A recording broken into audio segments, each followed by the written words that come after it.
Super les amis, écoutez, on se retrouve aujourd'hui et j'avais envie de vous parler d'une huile essentielle, moi, que j'apprécie énormément, parce que d'une part, on peut l'utiliser pour des soins anti-âge, et notamment, je vous l'avais montré en fait il y a quelques temps, quand j'avais préparé mon petit sérum anti-âge, je l'avais utilisé, et également parce que c'est une huile végétale qui est polyvalente pour la peau. Elle s'utilise aussi bien pour des soins anti-âge que pour des problèmes de peau, que ce soit l'anti-âge, l'acné, les mycoses, les piqûres d'insectes et même la déprime, vous verrez dans la fin de cette vidéo. Et rien ne peut lui résister, je dirais. C'est en fait l'huile de géranium rosa. On y va, je vous explique tout sur cette huile essentielle et je vais vous donner mes meilleures recettes pour pouvoir l'utiliser chez vous. C'est parti!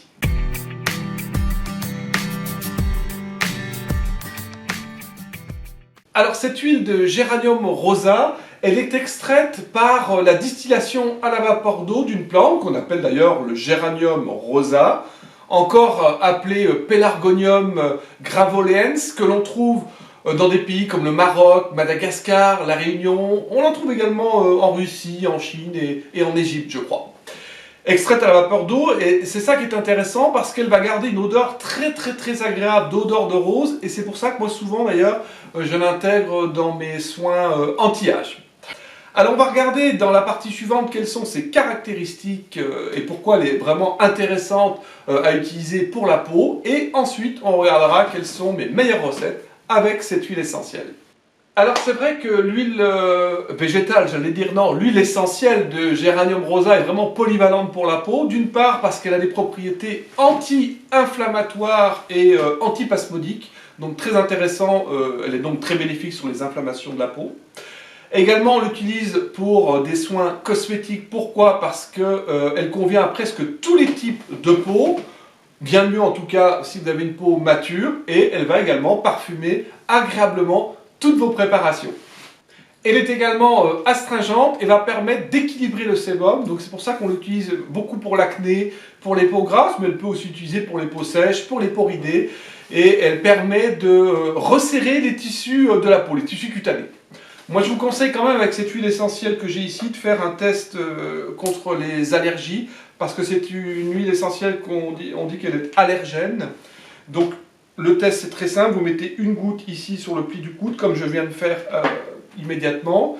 Vous attendez en fait 1 heure, 2 heures, et si vous ne voyez aucune inflammation, c'est que vous ne faites pas d'allergie au géranium rosa, et donc il n'y a aucun souci pour vous de l'utiliser. Alors, maintenant on va regarder quelles sont les recettes avec l'huile géranium de rosa. Et puis si vous avez aimé ma vidéo, eh bien mettez un petit clic sur le pouce bleu, ça me fera un grand plaisir. N'hésitez pas également à vous abonner ou de vous poser vos questions dans les commentaires, je me ferai un plaisir d'y répondre. Alors, première utilisation de l'huile essentielle de géranium rosa. Ça sent très bon en fait, vous voyez, je l'ai mis tout à l'heure ici, enfin vous ne pouvez pas sentir en tout cas, mais je vous assure que c'est une odeur très agréable. Donc on peut l'utiliser pour les rides et les peaux fatiguées. Alors, comme je vous l'avais dit dans ma vidéo d'hier, on n'utilise que très rarement en fait les huiles essentielles pures sur la peau. Là c'est très simple, hein. Vous mettez dans le creux de la main 4 gouttes ou 4, 5, 6 gouttes d'huile végétale. Vous prenez par exemple la rose musquée, vous prenez l'argan, vous prenez l'huile de coco, celle que vous avez l'habitude d'utiliser, et dans ces 4, 5, voire 6 gouttes, vous allez rajouter en fait une goutte de géranium rosa, comme ça en fait dans le creux de la main. Vous frottez bien en fait de cette manière-là pour chauffer un petit peu l'huile végétale, et vous allez pouvoir positionner en fait ce sérum directement sur la peau. Évitez quand même le contour des yeux. Je vous ai fait également d'autres vidéos qui vous parlent des huiles essentielles, des huiles végétales qu'on peut utiliser pour le contour des yeux. Si vous avez, vous pouvez, c'est pas si vous avez également la possibilité de préparer ce sérum en plus grande quantité. Moi je vous le conseille, ça permet en général de consommer moins d'huile essentielle, donc de faire des économies.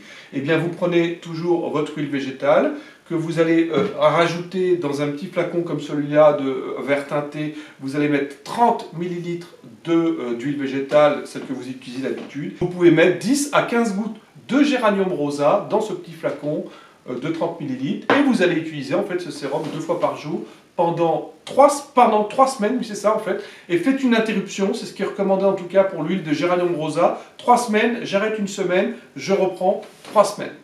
Voilà donc comment vous allez pouvoir préparer votre premier sérum, si vous n'en avez jamais fait, avec l'huile géranium de rosa.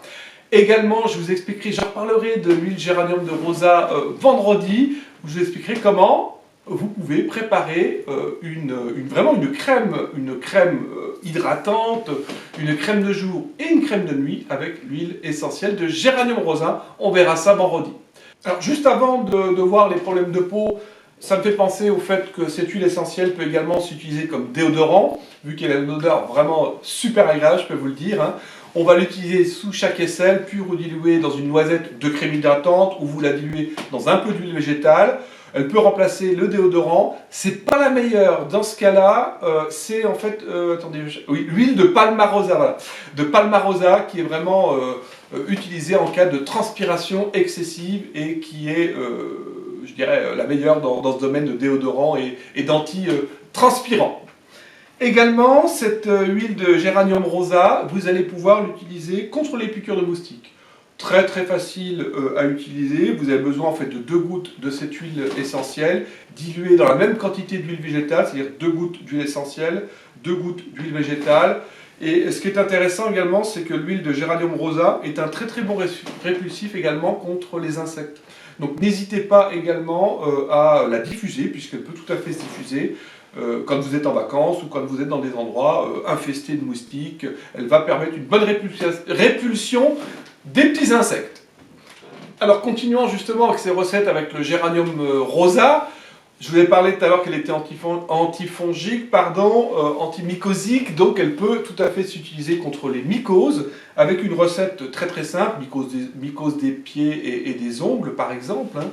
Très très simple, vous mettez 2 gouttes d'huile essentielle de géranium rosa, que vous diluez dans 2 gouttes d'huile végétale, celle que vous avez sous le coude, hein, et vous allez pouvoir comme ça positionner au niveau des endroits où vous avez des mycoses. Hein.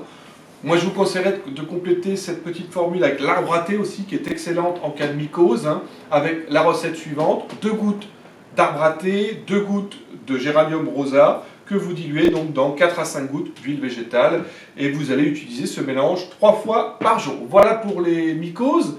On peut également utiliser l'huile de géranium rosa contre le psoriasis.